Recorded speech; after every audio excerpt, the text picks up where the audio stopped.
There's the saying, ask a better question, get a better answer. However, what we found is most people don't even ask questions, and often questions can be amazing tools for creating better understanding. So in this video, let's cover some questions that will be very useful for e-commerce merchants in optimizing their offer. I myself am Samuel Larsen, founder of CROgurus.com, where we have multiple 8-figure e-commerce stores get the most out of their existing traffic with conversion and average order value optimization. But let's jump into this one. So here are the 10 questions to help you clarify your target market and your offer as well. So first of all, we are starting from a bit of a general questions, and then we are diving deeper into it. And this will help in first getting the big picture right, and then you can dive deeper into the details. So first question is simply, who will purchase or use this product? Before you can write anything, you would need to know who you are writing for. What do they care about? What kind of things do they respond to? What are their main concerns? So what people and companies often do, and what they actually should do a bit more of, is think it through target personas. So if you have, say, 3 buyer personas, and this often can be just one in the beginning, you will then be able to write to that human being instead of just writing to yourself or to tell more about your company and do this kind of very self-centered monologue. Second question, now that we have the who defined, what are the typical issues they encounter on a daily basis? And how might this item address these issues? So often these come down to problem areas that your product or service solves to some degree, or at least alleviates. So if we take this more pain-driven path, then people will have more urgency, they will have higher motivation to fix it, and it will be easier to get them to take action. And great copy addresses pain. It bridges the gap between the current situation to a desired future state. So that's why this journey is very important. And we can only take them to that journey if we actually understand the pains and the issues that they encounter on a daily basis. Third question, what distinguishes this product from others available on the market? How is this product different now? So you have a product and it can look like it's the same exact offering or product if you don't think of how you're going to distinguish it from the others.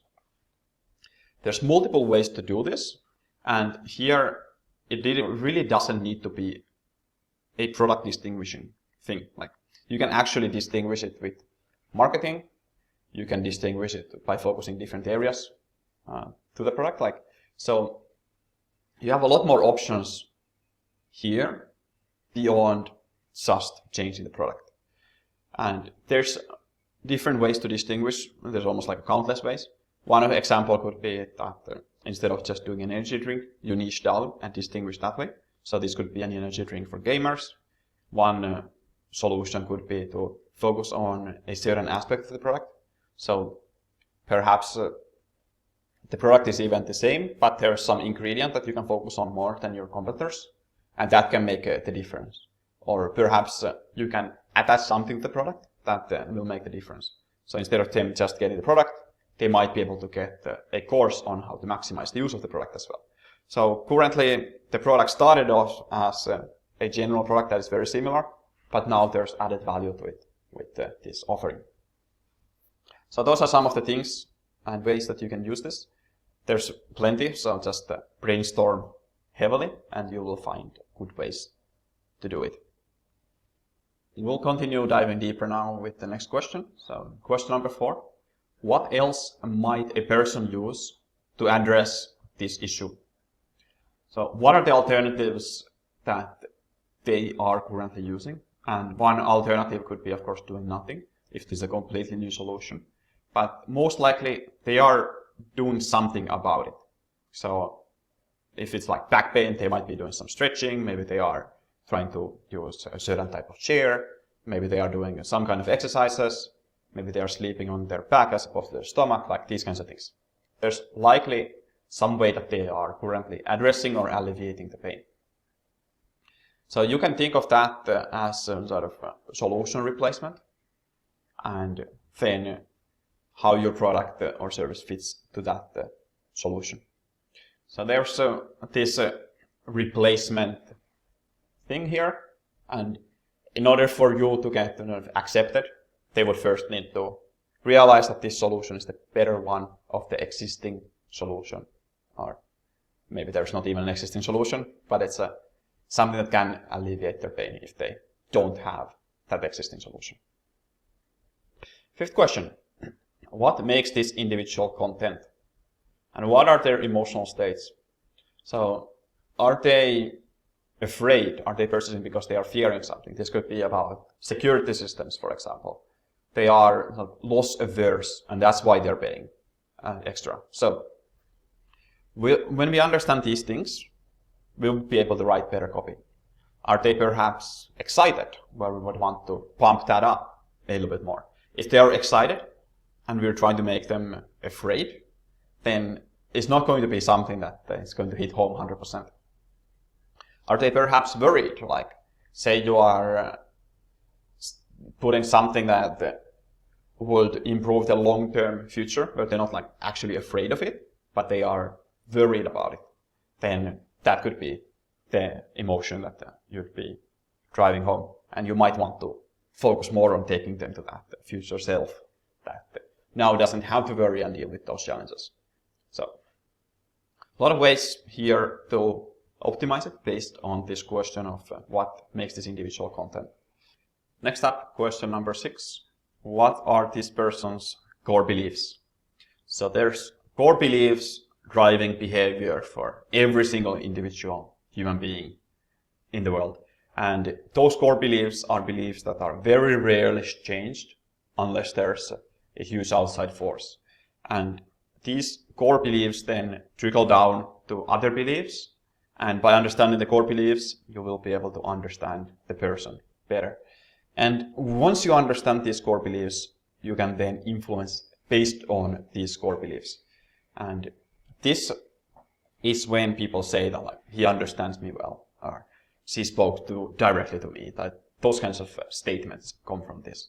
And one thing that you have as a merchant, that is an advantage that you have over, say, Amazon, is by understanding these customers better than Amazon can, and outlining the store better than Amazon can, because it's a general store, to this particular type of person or this particular type of personas, you will have a competitive advantage over Amazon and the general stores.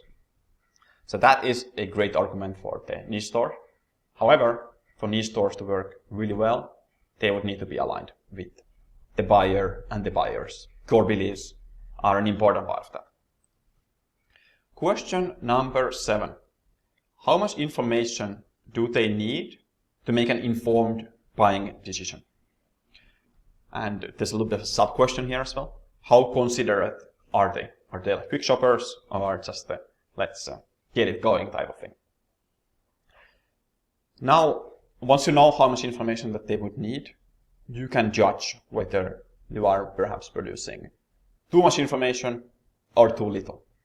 Generally speaking, it is too little, because you also have an option to hide some of this information beyond accordions, drop-downs, etc. Because then people can self-identify themselves if they need more information before these decisions. However, if there is a must-know for a buyer that you are not providing, you will be losing that sale. So generally speaking, again, it's better to err on the side of caution, and that means providing more information if in doubt. And this is not often like a black and white thing. You're looking to find that general balance. So some people are, even within a demographic, you might have people that require less and some that require more. All right, question number 8, very experience-driven question. What could you do that would amaze them? So how do we produce an experience that is so good that it sticks to people's memories? And if you can do this, you not only have an offer that is speaking to people, but it can also go viral.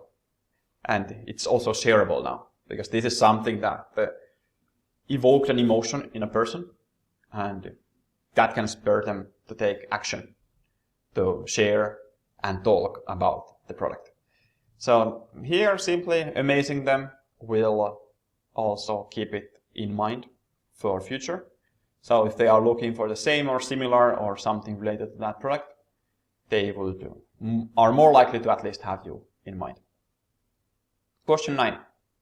What emotion should your product elicit in the consumer?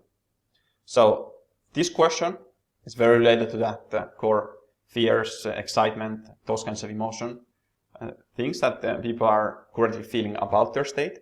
But this is flipping that thing of how should they react to this offer. And often there is a counter emotion to these emotions that they are fearing. So for example, if they have a fear as an emotion, security and comfort could be a counter emotion to that. So the idea here is that they would be able to feel that way without being told to feel that way in your product description.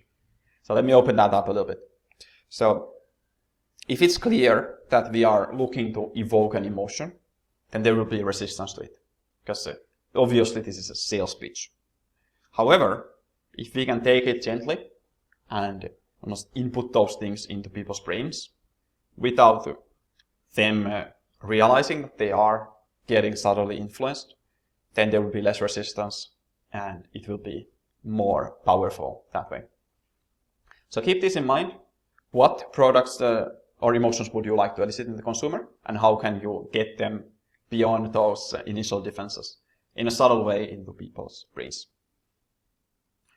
Last question here, one of the most important ones. If you are already selling, ask yourself, how can I directly ask my actual clients what their requirements and problems are? Because people are happy to tell you. And generally you can also find these from reviews. So that would be one of the ways to ask without asking, to find out what these problems are. The idea here, once they have the problems, then people are always open to solutions to those problems, unless they are addicted to the problems, of course, in which case it will be way more difficult. But by understanding this, you will be better able to solve and tackle the issues, and you will be having a way easier of a time influencing these people. So those were the 10 questions to better craft your offer, better understand your target market, and to help you write better copy. Once again, my name is Samuel Larsen. I'm the founder of growgurus.com, where we help e-commerce stores get the most out of their existing e-commerce traffic. If you are already getting some good traction with your store, would be interested to take a look, and let's see if we'd be in a position to help you get to that next level. For that, you can go to crogurus.com/apply, and let's take it from there. Cheers!